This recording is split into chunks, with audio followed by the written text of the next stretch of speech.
اور نہ اس میں کچھ ڈالا جا سکتا ہے۔ اسلام ایک مکمل ضابطۂ حیات ہے۔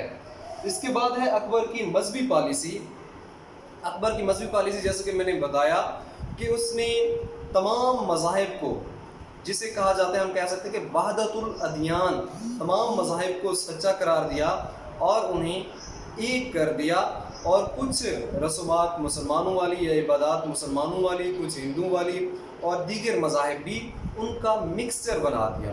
تو اس مذہبی پالیسی کی وجہ سے اسلام کا جو تصور تھا، خالص تصور، وہ بالکل ختم ہو کر رہ گیا۔ تو حضرت مجدد علیہ ثانی نے مسلمانوں کو یہ باور کرایا کہ اسلام ایسا مذہب ہے جس کو نہ تو کسی دوسرے مذہب میں داخل کیا جا سکتا ہے، نہ اس میں کسی اور مذہب کو داخل کیا جا سکتا ہے، نہ تو اس میں سے کچھ نکالا جا سکتا ہے، نہ ہی اس میں کچھ ڈالا جا سکتا ہے۔ اس کے علاوہ جہانگیر کی تخت نشینی، جہانگیر جب تخت نشین ہوا اس وقت بھی وہ امراء جو کہ اکبر کی پالیسی سے متاثر تھے وہی موجود تھے دربار میں، تو انہوں نے جہانگیر کو حضرت مجدد علیہ ثانی کے خلاف بھڑکانا شروع کر دیا۔ اس کا نتیجہ یہ نکلا کہ جہانگیر نے حضرت مجدد علیہ ثانی کو قید کر دیا، نظر بند کر دیا۔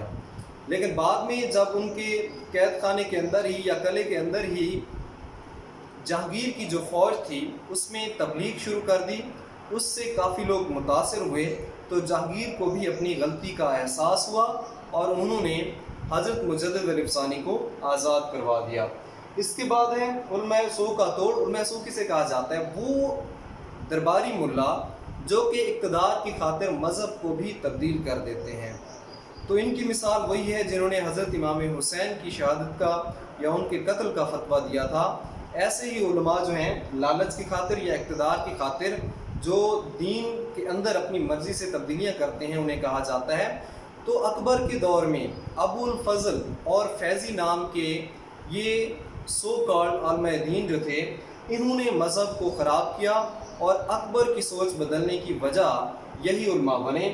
تو ان کو علماء سو کہا جاتا ہے۔ ان کا توڑ کرنے کے لیے ان کے دربار کے اندر، جہانگیر کے دربار کے اندر ہی حضرت مجدد علیہ ثانی نے تبلیغ کی تاکہ خالص دین کا تصور جو ہے اس میں محل کے اندر بھی وہ لوگوں کے اندر موجود ہو۔ اس کے علاوہ عمرہ کی اصلاح۔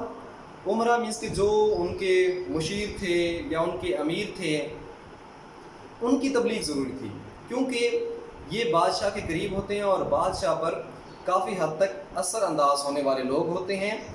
تو اس وجہ سے حضرت مجدد علیہ ثانی کی سوچ تھی کہ ان کو تبلیغ کی جائے، ان کی سوچ کو بدلا جائے، کیونکہ بادشاہ کو انہوں نے مشورہ دینا ہوتا ہے۔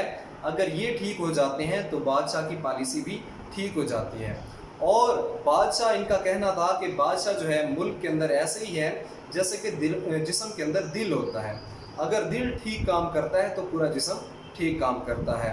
تو ایسے ہی ملک کے اندر اگر بادشاہ کی سوچ اچھی ہوتی ہے تو پورے ملک کی سوچ اچھی ہو جاتی ہے۔ اس کے علاوہ تصوف کی اصلاح۔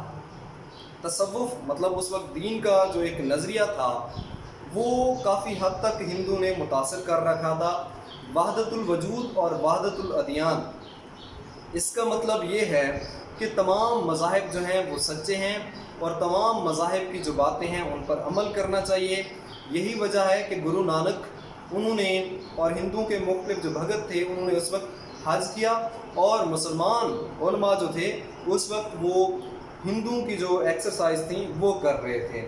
تو اس چیز کو بھی صاف کرنے کے لیے انہوں نے ایک الگ ایک نظریہ پیش کیا، جس کا مطلب یہ تھا کہ یہاں پر ایک قوم نہیں، دو قومیں ہیں جو کہ آپس میں مکس نہیں ہو سکتے۔ اس لیے بعد میں ہم اس کو پڑھیں گے بھی کہ ہندوستان میں سب سے پہلے دو قومی نظریہ جو ہے حضرت مجدد علیہ ثانی نے پیش کیا۔ اس کے بعد ہے شریعت کی پابندی۔ شریعت اس کو پامال کیا جا رہا تھا یہاں پر، کیونکہ یہاں پر جو شریعت کے کام تھے اس میں ہندوؤں کی مذہبی رسومات کو شامل کیا جا رہا تھا۔ تو حضرت مجدد علیہ ثانی نے کہا کہ شریعت پر، جیسا کہ شریعت محمدی ہے، اس پر بالکل عمل کرنا چاہیے، اس سے ہٹنا نہیں چاہیے۔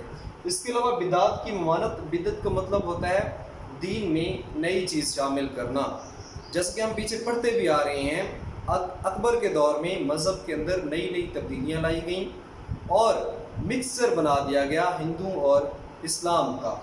تو اس چیز کو ختم کرنے کی کوشش کی. دین کے اندر جو نئی باتیں شامل کی گئی تھیں، حضرت مجدد علیہ ثانی نے مسلمانوں کو تعلیم دی کہ دین میں بدعت جائز نہیں، لہٰذا اس سے باز آنا چاہیے. اس کے علاوہ دو قومی نظریہ ہے. جدید دور میں دو قومی نظریہ ہم نے پہلے پڑھا تھا، سر سید نے پیش کیا تھا. لیکن اگر ہم بات کرتے ہیں کہ ہندوستان میں سب سے پہلے دو قومی نظریہ کس نے پیش کیا، تو وہ حضرت مجدد علیہ ثانی تھے. جب یہاں پر وحدت ادیان کی بات کی جا رہی تھی اور ہندوستان میں پورے معاشرے کو ایک معاشرہ بنایا جا رہا تھا، تب حضرت مجدد علیہ ثانی نے کہا تھا کہ یہاں پر ایک قوم یا ایک مذہب آباد نہیں ہے، بلکہ ہندو مت اور اسلام دو مختلف معاشرے اور دو مختلف مذاہب ہیں جو کہ ایک دوسرے سے بالکل متضاد ہیں. تو ہندوستان میں سب سے پہلے دو قومی نظریہ حضرت مجدد علیہ ثانی نے پیش کیا. یہ تھا ہمارا آج کا ٹاپک. انشاءاللہ کل اگلے ٹاپک کے ساتھ حاضر ہوں.